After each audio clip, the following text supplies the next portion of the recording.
চলমান দাবদাহে ব্যাপক লোকসানে রাজশাহীর ইঁদুর ও মুরগি খামারিরা বলছেন গরমে ঠেকানো যাচ্ছে না প্রাণীর মৃত্যু। ফলে একদিকে কমছে উৎপাদন, অন্যদিকে বাড়ছে ক্ষতি। কাজে আসছে না টিনের চালে পানি ছিটিয়ে পরিবেশ ঠান্ডা রাখার চেষ্টাও। ইঁদুর পালনে ভাগ্য ফিরিয়েছেন রাজশাহীর কাটাখালী পৌর এলাকার মামুন। তবে ৩ বছর না পেরোতেই সফলতায় বাধা হয়ে দাঁড়িয়েছে প্রকৃতির বৈরিতা। স্মরণকালের তীব্র গরমে টেকসই হওয়ার পরিবর্তে নড়বড়ে অবস্থায় এই যুবকের ব্যবসা। বলছেন গরমের তীব্রতা সইতে না পেরে দেদারসে মরছে শীত প্রধান দেশের ইঁদুর। তাই খামারে উৎপাদন কমেছে ৮০%। যেগুলো দিনে ডেলিভারি দিই এই মালগুলো আমি দিতে পারছি না। যেমন দিনাজপুরে মাল দিয়েছি, আপনার ১৬০ পিস মাল দিয়েছি। ১৬০ পিস মাল আপনার ভেতরে দেওয়া হয়েছে, সিটের মধ্যে দেওয়া হয়েছে, তারপরও ১৬০ পিস মালই আপনার ডেড হয়ে গেছে, বগুড়াই পার হতে পারে। দিনে না এলেও ৫-৬ ব্যাগের পানি দিয়ে এই গরমটাকে ট্যাগেল দেওয়া। ইঁদুরগুলোর সমস্যা ওই যে একবারে অকাতরে শার্ট পাট হয়ে ঘুমিয়ে যাচ্ছে, মানে সেন্সলেসের মতো হয়ে যাচ্ছে। চলমান দাবদাহে প্রায় একই অবস্থা রাজশাহী অঞ্চলের মুরগি খামারিদেরও। বলছেন গরমে ব্যাপক হারে মারা যাচ্ছে ব্রয়লার সহ অন্য জাতের মুরগি। এতে লাভ তো দূরে থাক, দেখা দিয়েছে মূলধন ওঠানোর শঙ্কা। এই তাপে হঠাৎ করে দেখা যায় যে মুরগি শ্বাস নিচ্ছে, জোরে জোরে শ্বাস নিচ্ছে, তারপরে মারা যায়। মুরগি পালন করার মাঝখানে হঠাৎ তীব্র গরমে মানে আমাদের খামারে মুরগি স্ট্রোক করে মারা যায়। প্রাণী বিশেষজ্ঞরা বলছেন গরমের কারণে খাবার কমিয়ে দিয়েছে মুরগি, তাই বাড়ছে না ওজন। শঙ্কা করছেন এর ফলে দেশে প্রাণীজ আমিষের চাহিদা পূরণের সহজলভ্য এই উৎসের বাজার দরে প্রভাব পড়ার। 18 থেকে 24 ডিগ্রি সেলসিয়াসে একটু ভালো গ্রোথ হয়, সেখানে কিন্তু এত অত্যাধিক ডবল তাপমাত্রা, যার জন্য মুরগির কিন্তু খাবার ভালো মতো খাচ্ছে না, সেইভাবে কিন্তু গ্রোথও হলো না। আবার দেখা যাচ্ছে যে প্রচুর পরিমাণে মুরগি মারা গেল আর কি। শুধু বাণিজ্যিক খামার নয়, উন্মুক্ত পাখিদের জীবনযাত্রায়ও দেখা দিয়েছে তাপপ্রবাহের নেতিবাচক প্রভাব। স্থানীয়রা বলছেন রাজশাহী মেডিকেল কলেজ হাসপাতাল এলাকায় গেল ১ মাসে যে পরিমাণ বক মারা গেছে তা গরমে অতীতে কখনো দেখা যায়নি। গত বছরে দেখছি যে সকাল রাত্রে ঝড় বৃষ্টি হয়েছে, সকালে এসে দেখতাম কিছু পাখি পড়ে আছে মারা, এরকম। তাছাড়া এখন রোদ্দুরে কখনো মারা পড়তে দেখিনি। আবহাওয়া অধিদপ্তরের হিসেবে গেল ৫২ বছরে এবারই রাজশাহীতে সবচেয়ে বেশি তাপপ্রবাহ বইছে।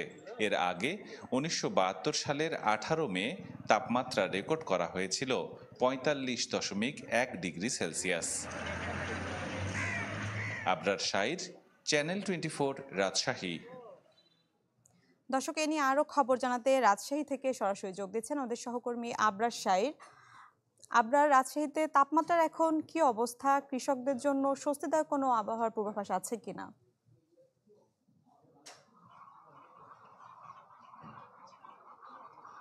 এখন পর্যন্ত আবহাওয়া যে খুব কম তাপমাত্রা কমেছে তা কিন্তু না, কারণ ৩ দিন আগে সর্বোচ্চ তাপমাত্রা ৪৩ ডিগ্রি সেলসিয়াস ছিল, গতকাল ৪২, এবং আজকে আবহাওয়া দপ্তর বলছে ৪১ ডিগ্রি সেলসিয়াস, যেটি কিন্তু প্রাণী কিংবা কৃষিকাজের জন্য অনুপযোগী। এবং আমরা যেখানটিতে দাঁড়িয়ে আছি এটি মূলত একটি লেয়ার মুরগির এখানে ফার্ম, এবং এখানে প্রায় ৩,০০০ মুরগি রয়েছে, এবং শুধুমাত্র গত ৩ দিনেই এখানে হিট স্ট্রোকে মুরগি মারা গেছে অন্তত ১০ থেকে ১৫টি। শুধু লেয়ার মুরগি না, ভয়াবহ অবস্থায় রয়েছে ব্রয়লার মুরগির খামারগুলো, কারণ গরম বাড়ার সাথে সাথেই এই মুরগিগুলো হিট স্ট্রোকে মারা যেতে শুরু করে, এবং একাধারে প্রায় পুরো খামারই প্রায় সাবার। এই যে রাজশাহীর খড়খড়ি এলাকা থেকে শুরু করে সামনের দিকে পূর্ব দিকে যত দূরই যাই না কেন আমরা দেখে এসছি যে খামারগুলো একেবারে ফাঁকা হয়ে গেছে। আর প্রাণী সম্পদ কর্মকর্তার দেওয়া তথ্য মতে রাজশাহীতে ৬ মাস আগেও প্রায় ৯,৫০০ খামার ছিল মুরগির, ডিম উৎপাদনকারী এবং মাংস উৎপাদনকারীর। কিন্তু এই খামারগুলো বাচ্চার দাম বৃদ্ধি, দফায় দফায় খাবারের দাম বৃদ্ধি, নানা কারণে আসলে কমতে শুরু করে। সবশেষ এই শুধুমাত্র গরমের কারণে এই খামার কমে এখন সেই ৯,০০০ থেকে কমে এসে দাঁড়িয়েছে মাত্র 2000-এর কিছু বেশিতে। ফলে বলা যায় যে এই সেক্টরটি, পোল্ট্রি সেক্টরে বিশেষ করে বেশ ভালো প্রভাব পড়েছে গরমের কারণে এবং গত 6 মাসে। আরেকটি বিষয়, যে কৃষক কিংবা চাষি যারা রয়েছেন তারা বলছেন যে নিকট অতীতে আসলে এই ধরনের বিপর্যয় তারা দেখেননি। তারা যেটি বলছেন যে মুরগির সহনশীল তাপমাত্রা সেটি 35 পর্যন্ত রাখা যেতে পারে কিংবা তার নিচে, কিন্তু তার বেশি হলে ফার্মে মুরগি টেকানো খুব মুশকিল, কারণ এই গরমের সময় মুরগি খাবার খেতে চায় না।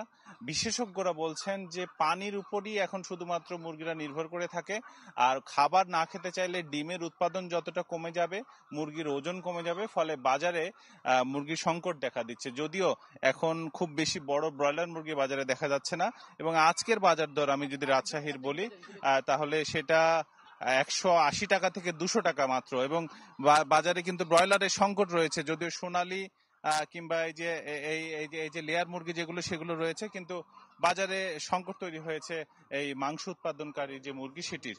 তবে আবহাওয়া দপ্তর যেটি বলছে আগামী কয়েকদিনের মধ্যে তাপমাত্রা আরো কমতে পারে, ফলে আস্তে আস্তে এটি স্বাভাবিক হওয়ার একটা প্রক্রিয়া চলছে। যদিও এই বছরটা বিপর্যয় গেছে রাজশাহীর এই মুরগির ফার্ম যারা করছেন এই চাষিদের জন্য। এ ছিল আমার কাছে রাজশাহী থেকে।